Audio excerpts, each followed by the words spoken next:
السلام علیکم۔ آج ہم سورہ یونس کی جن آیات کا مطالعہ کریں گے وہ آیت نمبر 46 سے لے کر 50 تک کی آیات ہیں۔ اعوذ باللہ من الشیطان الرجیم، بسم اللہ الرحمن الرحیم۔ وَإِمَّا اور اگر نُرِيَنَّكَ ہم دکھائیں آپ کو بعض الذی وہ چیز جو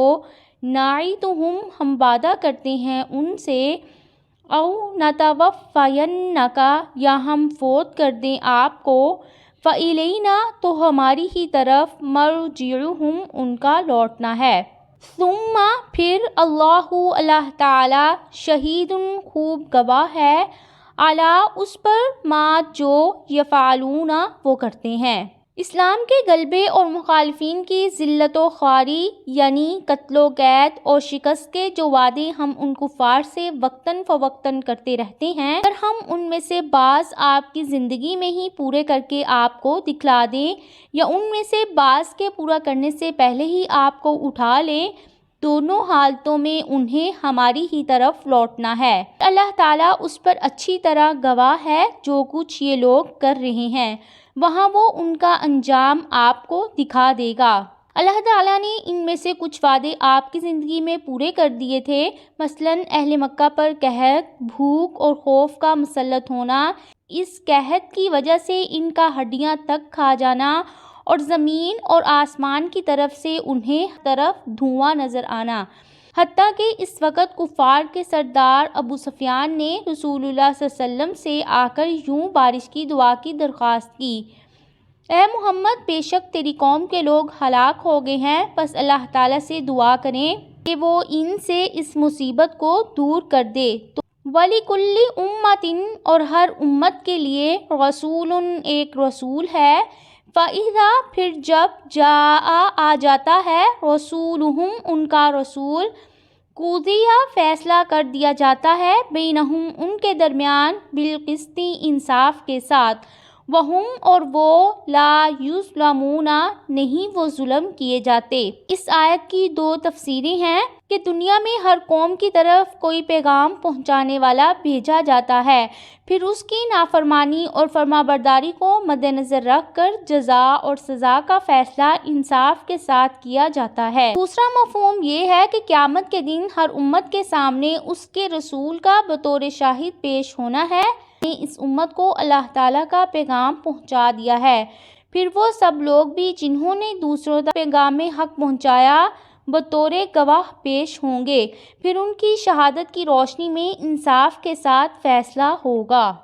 حدیث میں آتا ہے کہ امت محمدیہ صلی اللہ علیہ وآلہ وسلم کا فیصلہ پہلے کیا جائے گا، جیسا کہ آپ صلی اللہ علیہ وسلم نے فرمایا، ہم اگرچہ سب کے بعد آنے والے ہیں لیکن قیامت کے دن سب سے آگے ہوں گے اور تمام مخلوقات سے پہلے ہمارا فیصلہ کیا جائے گا۔ وَيَقُولُونَ اور وہ کہتے ہیں، مَتَىٰ کب ہوگا، هَٰذَا الْوَعْدُ یہ وعدہ، إِن كُنتُمْ صَادِقِينَ اگر تم سچے ہو۔ مخلوق کو دوبارہ زندہ کرنے اور ان کا محاسبہ کرنے کے خلاف کفار کے پاس کوئی دلیل نہیں رہی، تو ان کا آخری تیر یہ تھا کہ لاؤ وہ قیامت، وہ عذاب لاتے کیوں نہیں، یہ وعدہ جو تم کرتے ہو کب پورا ہوگا۔ قل کہہ دیجئے، لا املکو نہیں ہوں میں مالک، لنفسی اپنی جان کے لیے، ضرًا کسی نقصان کا، ولا نفعًا اور نہ ہی کسی نفع کا، الا مگر ما جو شاء اللہ چاہے اللہ تعالی، لکل امۃ ہر امت کے لیے، اجل ایک وقت مقرر ہے، اذا جب جاء آ جائے گی، اجلہم ان کی مدت مقرر،